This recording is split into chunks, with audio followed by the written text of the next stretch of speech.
Step 13. Installation of the Girts and hat channel. As we mentioned earlier, the building we're putting up is a Sierra style.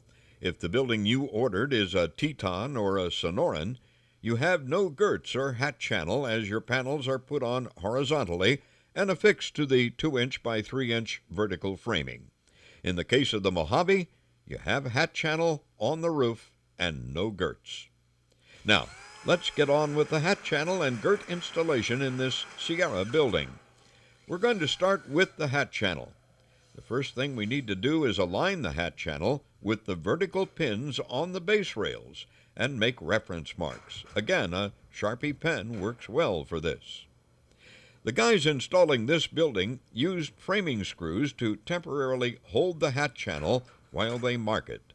A C-clamp will accomplish the same thing.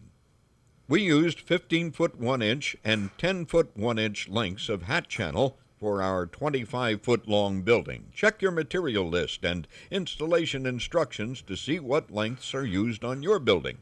You'll want to make the reference marks on at least 3 rows of hat channel, one for each side of the building at the eave bracket and one for one side of the peak. Now, let's install the hat channel on the roof. Spacing of the hat channel is different based on building widths and snow loads. Refer to your assembly manual, and it has a diagram showing what the spacing should be for the building you bought. Remember back on Step 7 when we marked the intervals that the hat channel would be attached on the roof framing? Well, on this building, a 20-foot wide, the intervals we marked on the rafters were every 38 3/8 inches, beginning at the very edge of the eave bracket. So there's going to be 4 rows or courses on each side of this building running horizontally from front to rear. Install the 2 rows at the eave bracket first, and then the remaining row with the reference marks on one side of the peak or the other.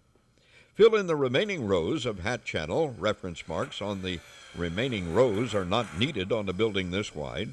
If your building is wider, you may want to make reference marks on a couple more rows of hat channel to place in the middle of the span. We apply hat channel in lengths that are an extra inch or so long per piece. When you order a building, its real length is actually 2 inches longer than what it states. For example, this 25-foot long building is really 25 feet 2 inches long.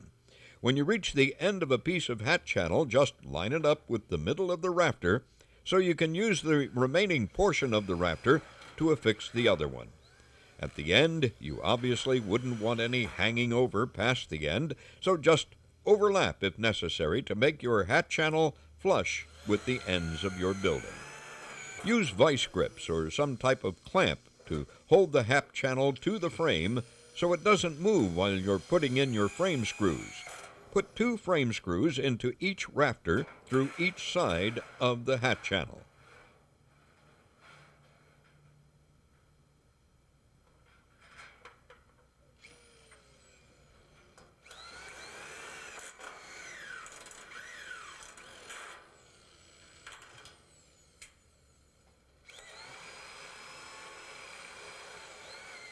The side girts are next.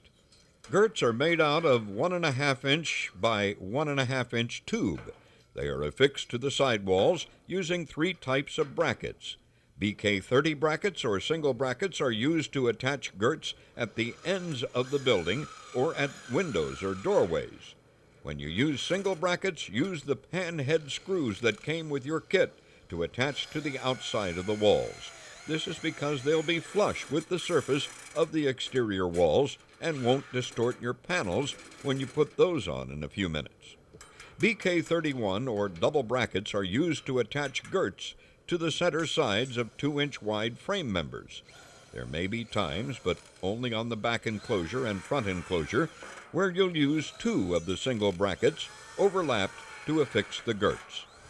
The BK31W, which is a double bracket that's made a bit wider than the normal double bracket, only goes up on the very top course. It's made that way because it needs to fit over each of the eave brackets. Consult your assembly manual for the spacing to put the girts on the sidewalls. For this building, they're going to be installed about 49.5 inches apart.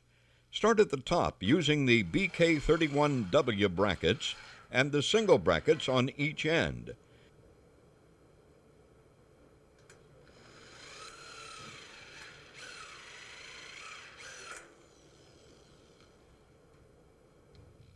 Your girts up on the top row should be 3 inches down from the edge of the eave. Whenever installing girts, a much cleaner job is achieved by measuring and marking the first and last vertical upright and then snapping a chalk line. Later, when applying the exterior panels to the outside, this will enable you to have a nice straight line of panel screws. Using clamps to hold parts in place is real handy throughout the installation of girts and purlins. After installing the top row, use a measuring tape to measure down 49.5 inches on each end and then use a chalk line to guide your placement on all the other uprights so everything looks real nice. Remember, you won't be happy if you don't get your girts lined up with a chalk line like I described before.